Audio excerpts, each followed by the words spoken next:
crianças, estamos de volta com mais uma aula para vocês sobre os profetas. E agora nós vamos começar a estudar o último dos profetas maiores que falta para a gente ver, que é o profeta Daniel. O livro de Daniel é cheio de histórias que as crianças amam, não é, Sula e Salô? Deixa eu arrumar o cabelinho da Sula que tá no olho. Isso, fica bonita. Como é que vocês estão? Vocês estão bem? Muito bem, muito animado. Vamos estudar sobre Daniel? As crianças gostam do livro de Daniel, né? Histórias lindas. Isso, histórias lindas, isso mesmo. E histórias assim, umas tristes, outras alegres, outras surpreendentes, mas é um livro cheio de histórias para a gente aprender sobre mais esse grande homem de Deus que foi o profeta Daniel. Quem aí conhece algum Daniel? Vocês conhecem algum Daniel? Eu tenho 3 amiguinhos, Daniel. 3 amiguinhos de você, Sula? Conheço, Daniel. Também conhece? Da escola? Olha, tem muito Daniel por aí, né? Eu tenho 2 priminhos chamados Daniel.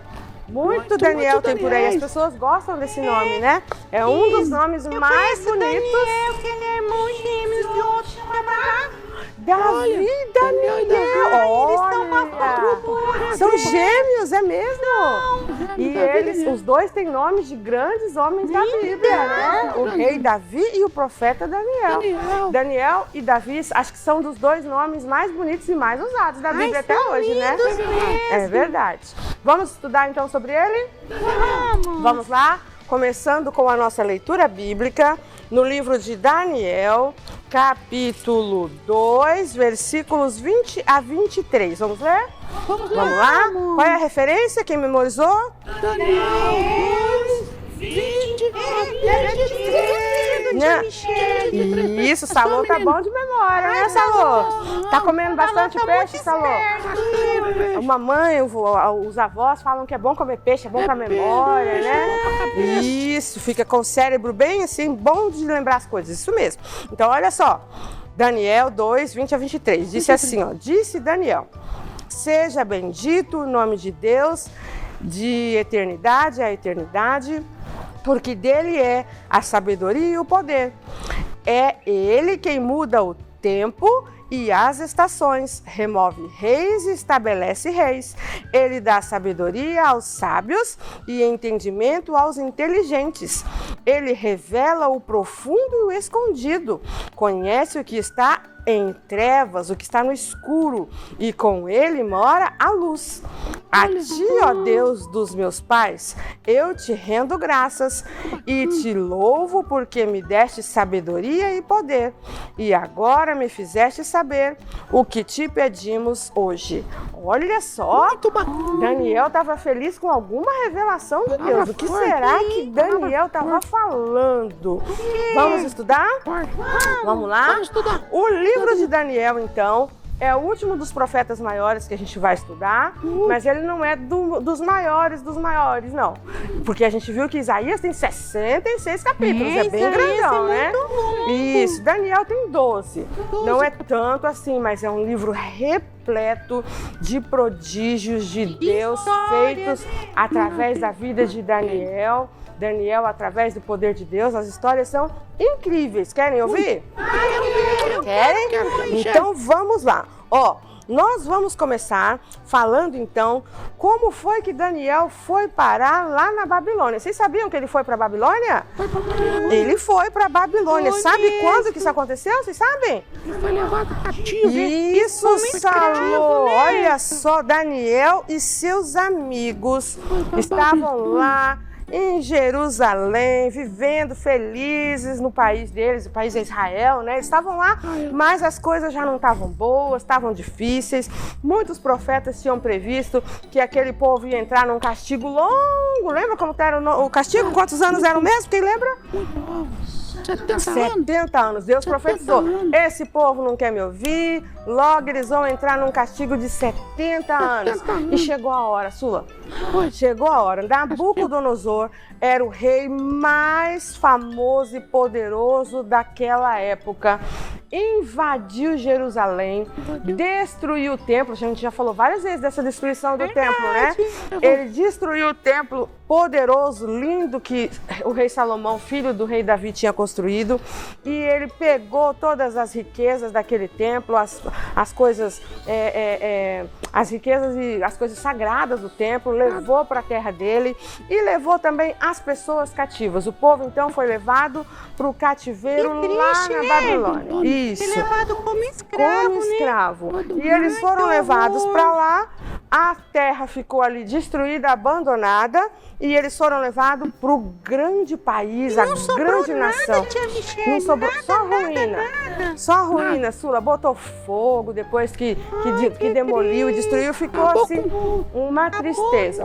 Muita gente morreu, mas eles levaram muita gente também cativa ali para Babilônia, que era o país mais poderoso da época, reinado pelo rei. Como é que era o nome do rei? Nabucodonosor. Difícil de falar, né? Nabucodonosor. Esse rei, então, levou para lá todo esse pessoal para trabalhar para ele. E ele deu uma ordem para o seu mordomo chamado Aspenaz, diferente, né? Aspenaz. Ele falou: Aspenaz, eu quero que você agora escolhe no meio desse povo que a gente trouxe os rapazes mais bonitos, mais inteligentes, mais fortes, para trabalharem para mim no palácio. Bom, quero gente feia aqui não, quero gente bonita, ele falou. Quero gente forte. Falou, quero gente. E também não quero gente burrinha, não, quero inteligente, ele falou. O rei queria que fizesse um vestibular, sabe, Sula? Era um concurso de beleza e de inteligência. Ele queria os melhores. Exigente, o rei era exigente, não é à toa que ele era o mais poderoso da terra. E ele falou: esse povo vai vir trabalhar para mim. Aspenaz então selecionou lá um monte de gente, um monte de jovens, e entre estes jovens estavam os famosos rapazes que as crianças já conhecem bem, chamados Daniel, Sadraque, Mesaque e Abednego. Mas antes... Abednego era negro? Não era. Não era, talvez, não sei, pode ser, não sei, quem sabe, né? Pois é, mas Abednego era só o nome. Então, eles foram escolhidos para irem para lá, mas eles ainda não tinham esses nomes. Esses não eram os nomes judeus deles. Na verdade, o nome deles era... Daniel era o nome verdadeiro, mas os outros eram Ananias, Azarias e como é que é o outro falou, lembra? E esqueci um. Tinha Daniel, Urias, isso, Daniel, Urias, Azarias e Ananias. Isso mesmo, muito bem, Sula. Esses eram os nomes verdadeiros. Mas quando eles chegaram na Babilônia, eles ganharam nomes babilônicos. E o rei falou: eu não quero esse povo com esses nomes feios, judeu não. Ele não gostava dos nomes. Falou ele achava feio. E os nomes dos judeus todos tinham significados importantes para Deus, né? Então ele falou: eu não quero esses nomes. Coloca nomes que vão louvar os nossos deuses aqui da Babilônia. Então, Daniel passou a se chamar Belsazar. E os outros, em vez de Urias, Azarias e Ananias, passaram a se chamar Sadraque, Mesaque e Abednego. Isso. Todos tinham significados ali que eram das idolatrias do povo babilônico. Então, eles faziam isso para que aquelas pessoas perdessem a sua identidade de judeu, sabe? Quando eles dominavam o povo, ele fazia as pessoas mudarem de nome, mudarem a aparência e aprenderem tudo sobre a cultura deles para se tornarem como se fosse mais um deles e não mais... Eles queriam apagar a história. Faziam uma lavagem cerebral nas pessoas. Exatamente. Então, eles ganharam esses novos nomes e foram escolhidos para estudar nas melhores faculdades da Babilônia. Isso, eles passaram a estudar, então, todos os conhecimentos babilônicos. E olha que esse povo tinha muito conhecimento, viu? Conhecimento de matemática, de arquitetura, de astrologia. Eles eram, assim, de astronomia também. E eles conheciam muitas coisas para que ensinasse aos povos que eles dominavam. Então, eles também, no meio desse conhecimento que era científico mesmo, também tinha muita coisa que era, Sula, superstição, crendice, como a astrologia que eu acabei de falar. A astronomia É ciência, estuda os planetas, as estrelas, os universos, né?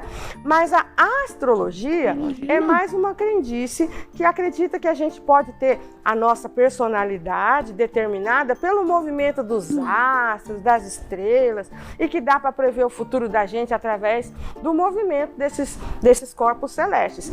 Isso é crendice e Deus não se agrada de quem acredita nisso, viu, crianças?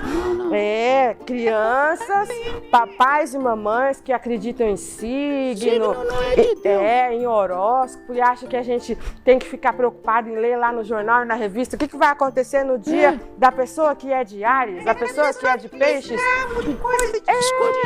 É uma bobagem. Tem de Escorpião, tem até câncer, né? Um signo com o nome dessa doença, né? Pois é. E aí as pessoas se prendem àquilo e falam, hoje o dia não tá bom para quem é de Capricórnio, não vou sair de casa. Aí a pessoa fica escravo dessas crendices, entendeu? E eram coisas que eles estudavam nessa época. Mas esses meninos aqui que, mesmo antes de conhecer todas as ciências da Babilônia, já tinham muito conhecimento dos judeus, não se deixaram contaminar por essas coisas, sabe? E eles então também teriam que mudar a sua alimentação. Vocês sabem que judeu não come carne de porco, né? Não come. Judeu não come camarão, né? Judeu não come várias coisas que lá em Levíticos Deus ensinou ao povo para não comer, porque Deus sabia que aquelas coisas não eram boas para a saúde. Principalmente naquela época, que não tinha os cuidados que a gente tem com a produção dos alimentos hoje. Aí, lá na Babilônia, eles comiam carne de porco. Comiam muitas coisas que não faziam bem para a saúde e ainda por cima os alimentos eram consagrados aos deuses. E o rei falou pro Aspenaz. Quem era Aspenaz mesmo? Era o chefe. Isso, o chefe do palácio, o mordomo ali, né? O braço direito do rei. E ele então falou, agora vocês vão estudar todas as nossas ciências, vocês terão novos nomes e uma boa alimentação. Vocês vão comer as mesmas coisas que o rei come, ou seja, as melhores comidas, para vocês ficarem fortes, bonitos e inteligentes como o rei.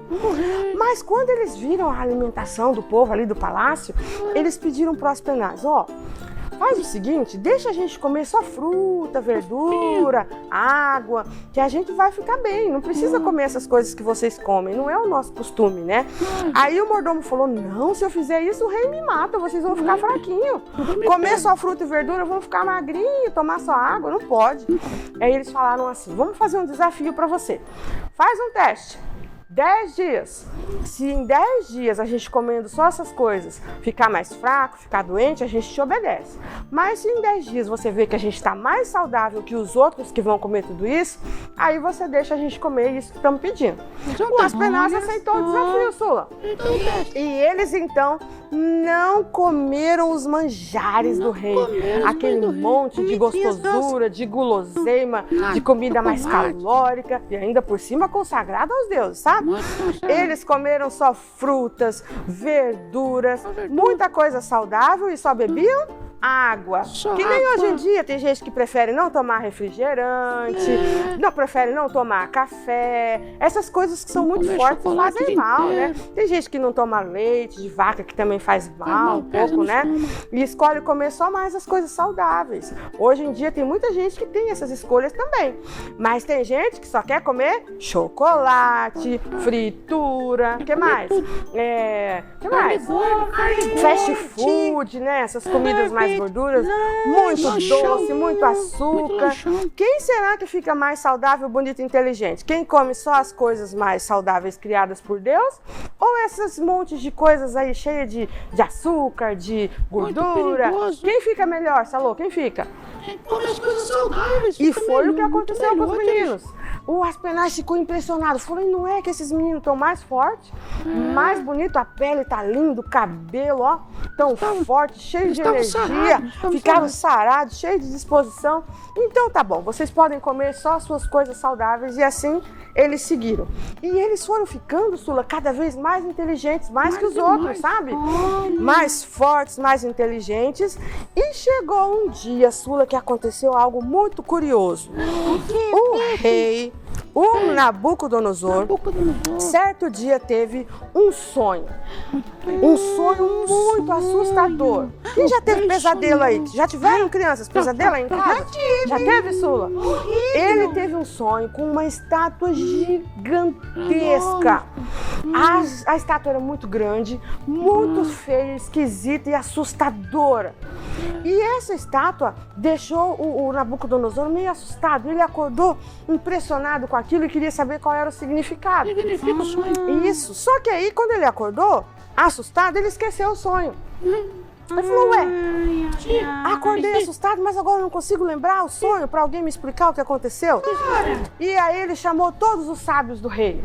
Chamou os feiticeiros, os adivinhos, chamou todo aquele povo que mexia com todas as crendices que eles tinham, sabe? E falou, eu tive um sonho horrível essa noite.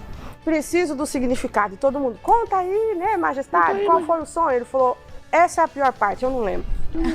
Eu não lembro do sonho, eu quero que eu só lembro que eu acordei assustado, o sonho foi assustador e o desafio agora é que vocês, antes de darem o significado, me contem qual foi o sonho.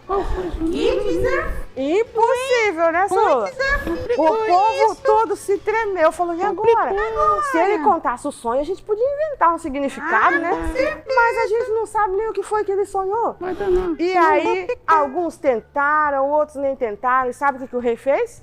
Ele ficou tão bravo de ver que aqueles sábios não eram sábios, coisa nenhuma, que mandou matar todo mundo.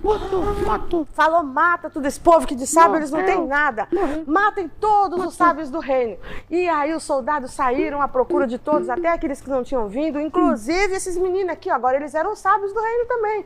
E aí Daniel soube e falou, não, pera lá, mas eu nem fui chamado para interpretar o sonho. O que é isso? Deixa eu invocar o meu Deus, deixa eu pedir para ele, né, a interpretação. E então eles deram uma chance para Daniel e os seus amigos, e eles 4 então oraram aquela noite e pediram a interpretação para Deus. E no outro dia ali, ó, o Nabucodonosor não queria nem saber. Se não desse a interpretação, ó, cabeças iam rolar. Esse é homem de fé, coragem. Sim. E então o que aconteceu? Eles oraram, será que Deus respondeu sim ou não? Deus sempre responde. Eles foram fiéis a Deus, não comeram as comidas do rei, né? Isso, eles não se contaminaram com as crendices da Babilônia, eles continuavam fiéis a Deus. Então Deus respondeu, Salô. E Deus contou para eles o sonho. E o sonho, sabe o que era? Aquela estátua gigante que tinha cabeça de ouro, o tronco e os braços de prata, os quadris eram de bronze e as pernas eram de ferro e os pés eram de barro. Imagina o pé de barro suportando todo esse peso de metais pesados em cima. E ele achou aquilo assustador, porque era muito grande, muito feia a estátua. E aí o Daniel falou pro rei, falou, este foi o sonho. O rei ficou impressionado, falou, foi isso mesmo, foi isso que eu sonhei. Isso mesmo, mas agora eu quero saber qual é o significado dessa estátua. Será que Deus contou o significado também, Sula? O que você acha? Eu acho que sim. Sim ou não, crianças? Contou. Deus também, se ele não fez a parte mais difícil, né? De lembrar o sonho pro... E Deus fez o Nabucodonosor esquecer de propósito, só para mostrar que era ele que estava fazendo, né? Ele esqueceu para que só Daniel soubesse contar, e aí o rei ficasse impressionado com o poder do Deus verdadeiro. E aí Daniel disse, este é o sonho e esta é a interpretação. Todo mundo ficou curioso. Qual é a interpretação? A interpretação era que aquela estátua estava mostrando para o poderoso Nabucodonosor que o seu reino não seria poderoso para sempre. Que ele uma hora ia cair e viriam outros reinos poderosos. E cada parte da estátua, Sula, significava um futuro reino que viria na história da humanidade. A cabeça era a Babilônia, que estava reinando naquele momento ali. Mas logo aquela cabeça ia rolar também. Ia cair. O tronco significava o império da Pérsia, que ia derrotar o Nabucodonosor e a Babilônia. E aí depois a Pérsia também ia cair, não ia reinar para sempre não. Aí vinha o quadril, que significava a Grécia. Isso, e esses reinos todos vieram depois mesmo, aconteceu tudo isso do jeito que Daniel falou. E aí depois vieram as pernas de ferro, que significava o Império Romano. Esse foi o mais longo, o mais poderoso, que chegou até o tempo de Cristo e passou do tempo de Jesus, né? Foi verdade. E aí as pernas significavam o grande, poderoso e malvado Império Romano.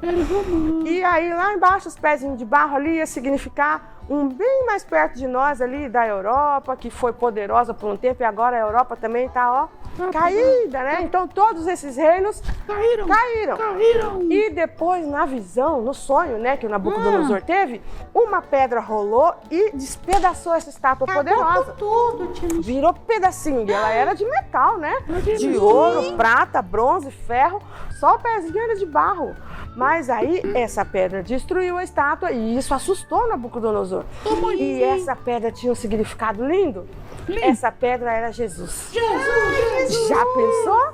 Essa pedra mostrava que uma pedrinha humilde viria derrubar todos aqueles impérios poderosos e ricos e reinaria para sempre. E esse representava o reino de Jesus. Legal, né? O reino de Cristo que a gente ainda está esperando. Ele morreu, ele já veio como homem, morreu por nós, ressuscitou, venceu a morte, mas falta ele voltar, né? Falta ele voltar e vencer de uma vez por todas toda a maldade, e aí vai ser um reino eterno, um reinado que ninguém vai derrubar. Legal? Gostaram do sonho? Muito legal. Foi assustador para Nabucodonosor saber que ele ia cair, né? Ele derrubou vários reis, mas ele também seria derrubado. Se achava o bam, poderoso, mas ele também ia cair. Então ele ficou impressionado. Falou, essa interpretação faz sentido e o seu Deus existe, o seu Deus é poderoso, Daniel. Aí o Nabucodonosor já começou a balançar ali e ver que o Deus do povo que ele tinha derrotado era de verdade e era poderoso. E aí vai ter muito mais coisa pra frente que vai aí convencer Nabucodonosor do poder do nosso Deus. Que é grande, né, Sula? É infinito. Muito grande. Gostaram da história? Ai, que história incrível, É tia só o Michele. começo da história de E ainda Daniel. tem gente que fala que a vida é mais legal, né, tia? E, pois é. Muita coisa boa, muita coisa Maravilhosa. E olha só quanta coisa a Bíblia previu. Tá escrito lá o nome desses lugares. Estava escrito lá que esses lugares seriam poderosos, depois iam cair. Esses reinos já existiam, iam crescer e depois iam diminuir.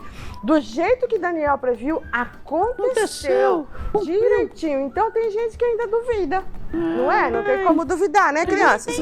Pois é, a Bíblia não é só um livro de historinhas, ela é um livro de histórias. De histórias de Não é? verdade. História da humanidade, história de verdade. Isso aí. legal. Prevista muito antes dela acontecer, porque Deus é o dono da história. Deus é É ou não é? Deus é Deus. Gostaram da história? Ai, muito legal.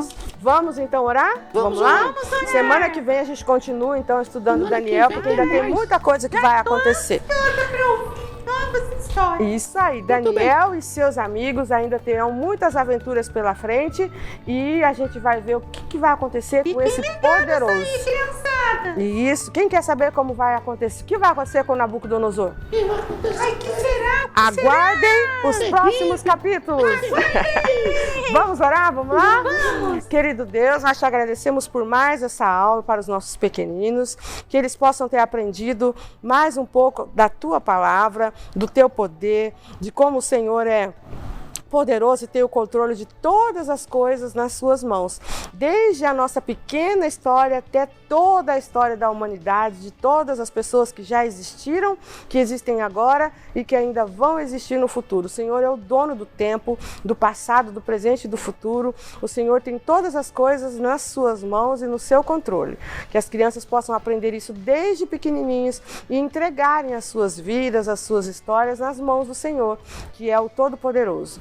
Nós te agradecemos por ter nos criado, ter nos dado liberdade para escolher te servir ou não. Amém. E mais ainda te agradecemos porque nós escolhemos te servir, acreditamos na tua palavra, queremos aprender cada vez mais sobre ela e aplicá-la nas nossas vidas desde pequenininhos até o final dos nossos dias. Em nome de Jesus, amém! Amém. Até semana que vem, crianças, até a próxima aula. Fiquem ligados. Beijo! Tchau, tchau!